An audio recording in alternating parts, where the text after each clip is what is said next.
অপরাজিত ৫৮ রান ও ৪ উইকেটে দলকে জিতিয়ে দেয় ম্যাচ সেরা সাকিব। বিস্তারিত থাকছে পুরো ভিডিওতে। শ্রীলঙ্কার কাছে ৭ উইকেটের বড় ব্যবধানে হেরে টি-20 সিরিজ শুরু করেছে বাংলাদেশ। দেশের ক্রিকেটের এমন ব্যর্থতার দিনে ব্যাটে বলে ভেলকিবাজি দেখালেন সাকিব আল হাসান। উইকেট পেয়েও সেই চিরচেনা উদযাপন। ভক্তরা এমন সাকিবের দেখা পেলেন যেন অনেকদিন পরেই।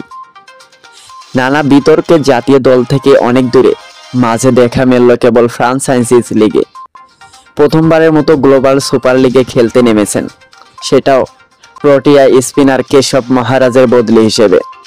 সুযোগটা কাজে লাগালেন প্রথম ম্যাচেই। অভিষেক ম্যাচে যেন পুরনো সেই বিশ্বসেরা সাকিব রূপে ফিরলেন।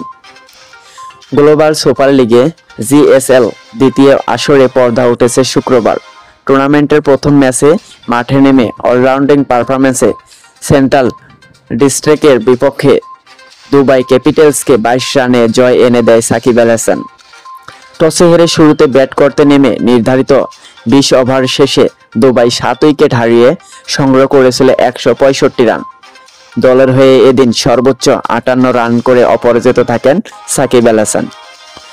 অপরদিকে দুবাই ক্যাপিটালসকে ভালো শুরু এনে দেয় সাদিকুল্লাহ আতাল। দারুণ ব্যাটিংয়ের পর বাঁহাতি এই আফগান ওপেনার বিদায় নেন ২৫ বলে ৪১ রানের ইনিংস খেলে। আতালের বিদায়ের পর মিডল অর্ডারের ব্যর্থতায় ১০৮ রানে ৬ উইকেট হারিয়ে ব্যাটিং বিপর্যয়ে পড়ে দুবাই।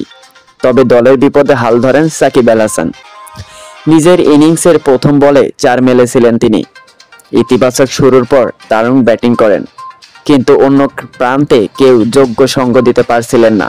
ফলে দেখে শুনে খেলেন বাংলাদেশি এই অলরাউন্ডার। ৩৮ বলে তুলে নেন হাফ সেঞ্চুরি। সব মিলিয়ে ৩৭ বলে ৫৮ করে অপরাজিত থাকেন বাংলাদেশের সাবেক এই অধিনায়ক।